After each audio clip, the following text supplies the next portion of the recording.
Physical body के दो हिस्से हैं। एक हम बोलते हैं डेंस फिज़िकल बॉडी, जिसको स्थूल शरीर कहा है, जिसको अन्नमय कोश भी बोला गया है। दूसरा हम कहते हैं प्राणमय कोश। प्राणमय कोश को ईथरिक डबल या ईथरिक बॉडी या एनर्जी बॉडी ऐसा भी बोला गया है। मैंने सुना है कुछ जैसे जर्मन कल्चर के अंदर इसे डॉपलगैंगर भी बोला गया है, मतलब द डबल, क्योंकि इसका जो आकार है, इसका जो शेप है, वो बिल्कुल हूबहू हमारी ये जो स्थूल शरीर है, जो अन्नमय कोश है, डेंस फिजिकल बॉडी, इसके जैसे है। ये जो प्राणमय कोश है, इसके अंदर चक्र वाले सिस्टम है हमारे, जो हम चक्र बारे बात सुनते हैं ना, चक्र, बहुत सारे चक्र हैं हमारे अंदर। तो 7 मेन चक्र बोले गए हैं, पर इसके अलावा भी और चक्र होते हैं।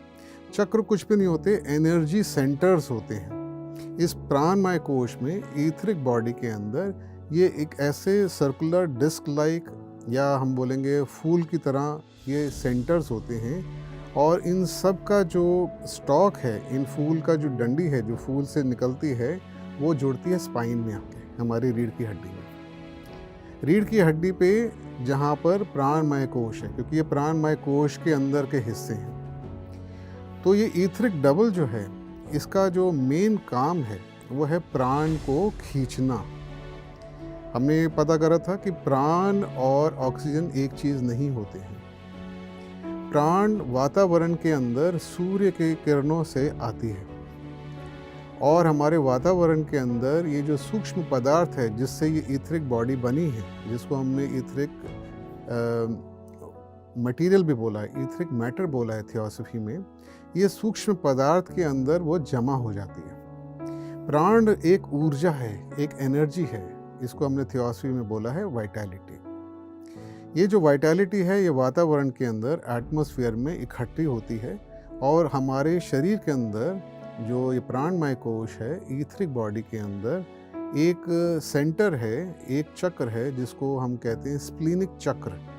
स्प्लीन जो है हमारे बाएं हाथ पे, हमारे जो रिब केज है, जो हमारी पसलियां हैं जहाँ वो ख़त्म होती हैं, हमारे बगल के नीचे, वहाँ पर जाके एक सेंटर होता है। ये चक्र जो है, इसे बोलते हैं स्प्लीनिक चक्र। ये स्प्लीनिक चक्र इस ऊर्जा को खींचता है, इस वाइटैलिटी को खींचता है, और फिर उसके बाद में इस ईथरिक डबल या प्राणमय कोश के अंदर उसको डिस्ट्रीब्यूट करता है, उस प्राण को। वो प्राण डिस्ट्रीब्यूट होती है, अलग अलग बाकी चक्रों में जाती है। जैसे कि जो सबसे नीचे वाला चक्र है, मूलाधार चक्र, वहाँ से कुछ हिस्सा वहाँ जाता है, कुछ हिस्सा वहाँ से फिर स्वादिष्टान चक्र पे जाता है, कुछ हिस्सा फिर मणिपुर चक्र पे जाता है, कुछ हिस्सा अनाहत चक्र पे जाता है, कुछ विशुद्धि चक्र पे, कुछ आज्ञा चक्र पे, और कुछ फिर ऊपर ब्रह्मरंध्र चक्र पे जाता है। और फिर पूरे ही शरीर के अंदर ये प्राण जो वाइटैलिटी है, ये पूरी डिस्ट्रीब्यूट होती है। जैसे कि हम जानते हैं कि हमारे जो ब्लड वेसल्स हैं, खून हमारे पूरे शरीर में घूमता है, वैसे ही ये जो प्राण की शक्ति है, ये जो वाइटैलिटी है, ये हमारे नर्वस सिस्टम के ऊपर चलती है। जहाँ जहाँ हमारे नर्व्स हैं, वहाँ वहाँ पे उसके ऊपर ये प्राण वहाँ से डिस्ट्रीब्यूट होता है। जो प्राण एक्स्ट्रा हम लोग अब्जॉर्ब करते हैं, जिसकी ज़रूरत नहीं होती है, वो हमारे शरीर से निकलता है बाहर, पूरे शरीर के सरफेस से बाहर निकलता है। और इसको देखा गया है, और इसको हम कहते हैं हेल्थ ऑरा। थियोसॉफी में हमने इसको बोला है हेल्थ ऑरा। रशियन साइंटिस्ट कर्लियन ने कुछ ऐसे इंस्ट्रूमेंट बना के इसकी फोटोग्राफी करी है, और क्लेम करा है कि ये वही है जिसको हम प्राणमय कोश कह रहे हैं।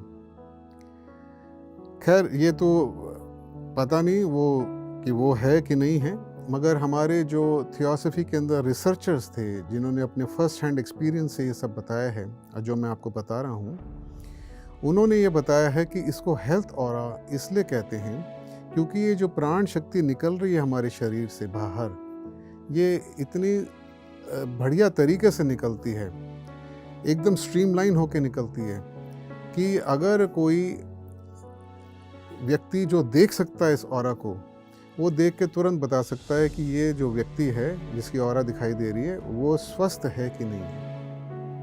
अगर किसी एरिया में वो ऑरा डिस्टॉर्टेड है, वहाँ की प्राण शक्ति या तो बहुत ज़्यादा इकट्ठी है या बहुत कम है जो बाहर से निकल रही है, शरीर से बाहर निकल रही है, तो वो बता देगा कि इस अंग में, इस एरिया में उसको तकलीफ है।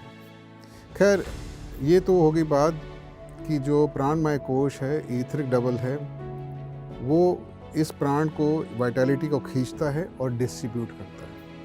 ये जो प्राण है, ये हमारे ये जो ठोस शरीर है, इसके जो अलग अलग सेल्स हैं, इनकी जो एक्टिविटी है, बायोकेमिस्ट्री जो इनके अंदर चलती है, उसको रेगुलेट करता है, उसको चलवाता है। अगर प्राणमय कोश या ईथरिक डबल हमारे ये जो ठोस शरीर है, सॉलिड लिक्विड गैस का बना है, जो कि मॉडर्न साइंस जिसको देखती है और जिसका इलाज करती है, उससे अगर अलग हो जाए तो हमारे इस शरीर की मृत्यु हो जाती है।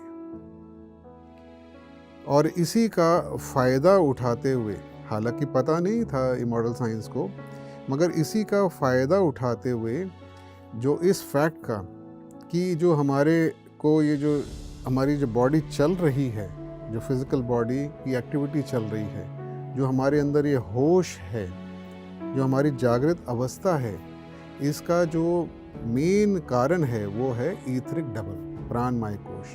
प्राणमय कोश में ये जो प्राणमय कोश में ये जो प्राण चल रहा है और ये दोनों बॉडीज़ एक दूसरे के साथ में जुड़ी हुई हैं, इसी की वजह से हमारी स्थूल शरीर चल रहा है। जब हम ऑपरेशन के लिए जाते हैं और डॉक्टर एनेस्थीसिया, बेहोशी की दवा देते हैं, तो ये जो प्राणमय कोश है, ये जो ईथरिक डबल है, इसका डिटैचमेंट हो जाता है, ये हट जाती है ये स्थूल शरीर से।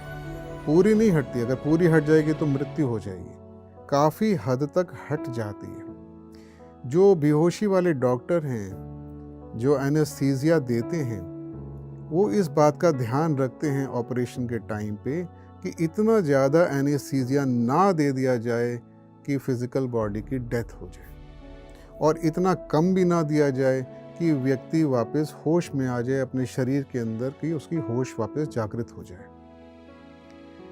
जो इन लोगों ने, जिनके दिव्य दृष्टि खुली हुई है, जिनके बारे में मैंने बोला कि थियोसॉफी में फर्स्ट हैंड जिनका एक्सपीरियंस है, उन्होंने ये देखा कि ये जो ईथरिक डबल है, ये जो डेंस बॉडी है, इससे अलग हो जाती है, मगर कुछ पॉइंट्स पे जुड़ी रहती है, जिसकी वजह से हमारी जो है बेसिक लाइफ इस बॉडी की चलती रहती है। तो ये बस एक ऐसा फैक्ट है जो हमारे को मालूम होना चाहिए कि प्राणमय कोश बहुत ज़रूरी है हमारे इस स्थूल अन्नमय कोश शरीर को चलाने के लिए। ये प्राणमय कोश के अंदर ही प्राण आता है और सर्कुलेट होता है।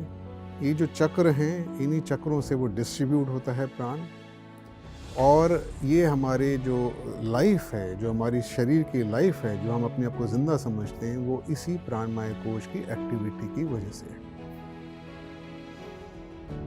मृत्यु के टाइम पे ये प्राणमय कोश और ये जो ठोस शरीर है, इनका कंप्लीट कट ऑफ हो जाता है। आपने अगर सिल्वर थ्रेड के बारे में सुना है, तो एक थ्रेड होती है, एक कॉर्ड होती है, एक जुड़ावदार रस्सी होती है इन दोनों के बीच में, वो टूट जाती है, जो उनको जोड़े रखती है। तो ये जब टूट जाती है तो फिर मृत्यु हो जाती है हमारे स्थूल शरीर की। और क्योंकि ईथरिक बॉडी, प्राणमय कोश अपने आप में भी जिंदा नहीं रह सकती, वो भी एक हिस्सा है फिजिकल अपैरेटस का, उसका भी 2-3 दिन के अंदर खात्मा हो जाता है, मृत्यु हो जाती है। उसमें से भी जो सूक्ष्म शरीर हैं वो भी अलग हो जाते हैं, उनका भी कट ऑफ हो जाता है। इसलिए हमारे यहाँ पे खासकर हिंदुओं के अंदर इस प्रोसेस को दिखाने के लिए या बताने के लिए एक प्रथा है कि चौथा जो एक सेरेमनी करी जाती है, वो ये बताता है कि भाई चौथे दिन तक तो 100% ये जो प्राणमय कोश है, इसकी भी डेथ, मृत्यु हो जाती है। तो मृत्यु के इस जो हमारी फिजिकल बॉडी की मृत्यु के अंदर दो शरीरों की मृत्यु हो रही है, एक तो डेंस फिजिकल बॉडी की और एक ईथरिक बॉडी की। अब जब मृत्यु हो जाती है फिजिकल बॉडी के दोनों हिस्सों की, तो जो जीव है, जो हमने कहा कि आत्मा है, वो अब अपने सबसे बाहरी, सबसे आउटर मोस्ट व्हीकल के अंदर या शरीर के अंदर अब रहती है, जिसको हमने एस्ट्रल बॉडी कहा है।